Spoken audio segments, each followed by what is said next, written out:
নমস্কার, ভাস্কর চক্রবর্তী বলছি ওম ERP take থেকে। আজকে ভিডিওতে বেসিক্যালি যেটা বলতে এসেছি, এটা টোটালি একটা এডুকেশনাল টপিক এবং এই টপিকটা বোথ মেটেরিয়ালস ম্যানেজমেন্ট এবং ফাইন্যান্স দুটো শ্রেণীর স্টুডেন্টদের জন্যই প্রযোজ্য।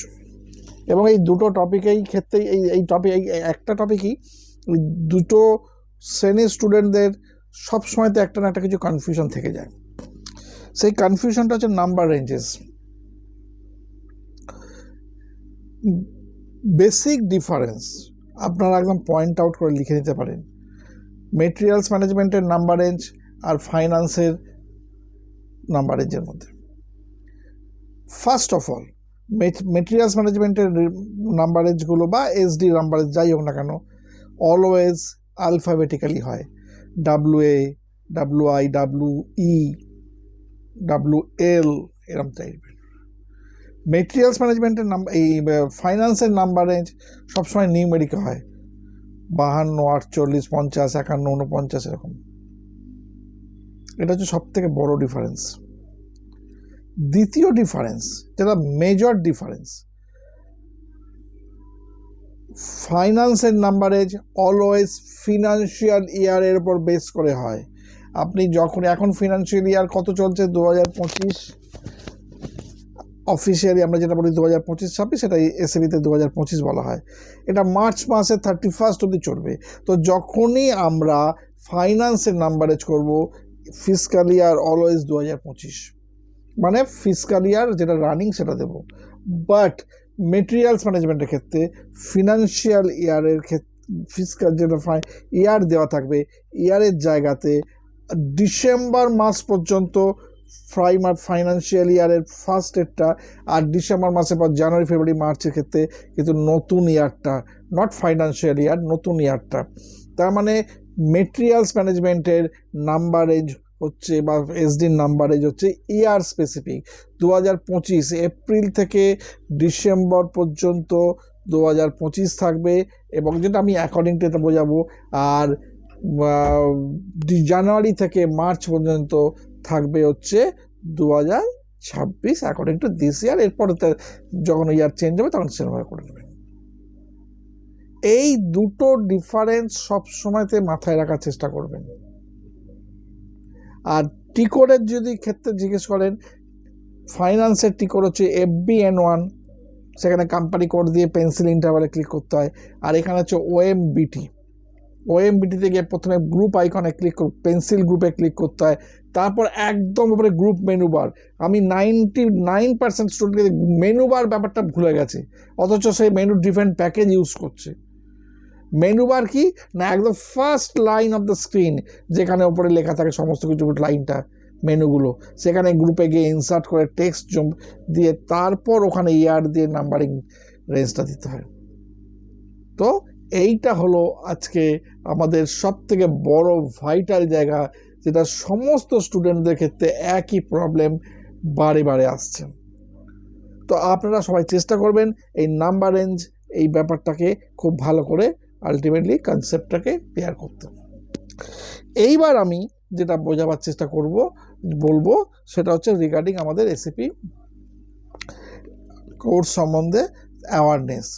এই অ্যাওয়ারনেসটা কিন্তু আমি দেখছি আস্তে আস্তে ইনক্রিজ হচ্ছে, এবং ইনক্রিজ হবার পেছনে একটা সব থেকে বড় যেটা জায়গা, সেটা হচ্ছে আমি প্রতিটা স্টুডেন্টের সঙ্গে একটা জায়গায় কম্প্রোমাইজ করি। সেটা হচ্ছে, ভাই আপনি আগে আপনার ফিনান্সিয়াল জায়গা দেখুন। কারণ আমি একটা দেখুন সামান্য ঘরের মধ্যে বসে এখানে যেমন অপারেট করছি, ঠিক সেরকমই আমার মতোই ফিনান্সিয়াল ক্লাসের স্টুডেন্টই ম্যাক্সিমাম আমার কাছে আসে। এবং তাদের ক্ষেত্রে আমি একটা কথা বারে বারে বলছি যে আপনারা আপনাদের ফিনান্সিয়াল জায়গায় যদি কোনো ইস্যু মনে করেন যে না আমি এই জন্য কাজ করতে পারছি না বা এইটা প্রবলেম হচ্ছে, আপনি আমার সঙ্গে কন্ট্যাক্ট করুন। আমি সমস্ত যারা স্টুডেন্ট যারা ফিনান্সিয়াল ইস্যুতে ভুগছেন তাদেরকে আমি একটা কথাই বলছি, আপনারা আমার সঙ্গে কন্ট্যাক্ট করুন। আমি আপনাদেরকে এই জায়গাতে হেল্প করব, এই জায়গাতে আপনাদেরকে আমি সমস্ত দিক থেকে হেল্প করব। হ্যাঁ, আমি আপনাকে এইটা বলছি না যে আপনাকে ফ্রি অফ কস্টে পড়াবো, কিন্তু আপনি যাতে আপনার ফিজটাকে সহজভাবে দিতে পারেন। অনেক স্টুডেন্ট আছে যারা মাঝে রাস্তায় জয়েনিং করছেন, তাদের পক্ষে অনেক সময় দেওয়া সম্ভব, সংসারের টাকা আছে, সমস্ত কিছু আছে, তাদেরকে আমি ফার্স্ট ইনস্টলমেন্টটাকে দুটো পার্টে ভেঙে দিতে বলছি, যদি পারেন ভেঙে দিয়ে করুন। 500 টাকা ইনস্টলমেন্ট দিয়েও জয়েন করেছে এরকম স্টুডেন্ট আমার কাছে আছে।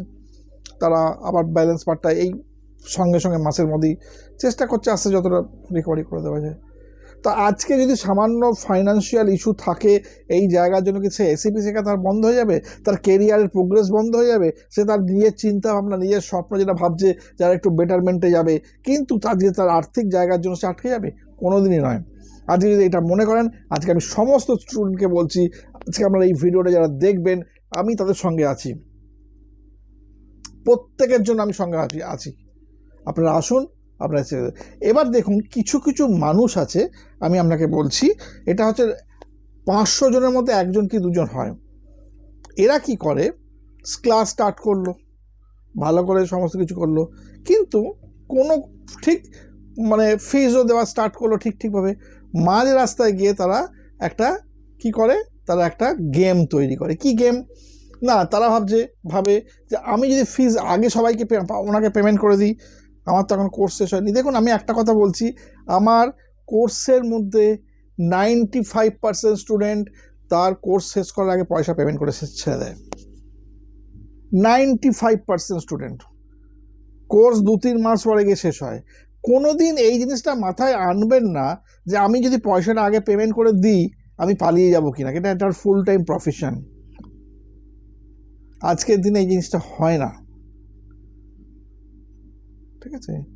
আমি প্রায় নিয়ার অ্যাবাউট 2013 সালের পর থেকে 14 সাল থেকে পড়াচ্ছি, 2026 পর্যন্ত এই 13 বছর ধরে পড়াচ্ছি, আজকে কোনো দিন এই জিনিসটা হয়নি। কিন্তু কিছু কিছু মানুষ তার নিজের ইচ্ছাকৃতভাবে এই জিনিসটা করেন, এবং তারা যে কী কারণে করেন আমি আজ অবধি সেটাকে ফাইন্ড আউট করতে পারিনি। এটা প্রতি বছরই একজন দুজন করে বেরোয় একদম।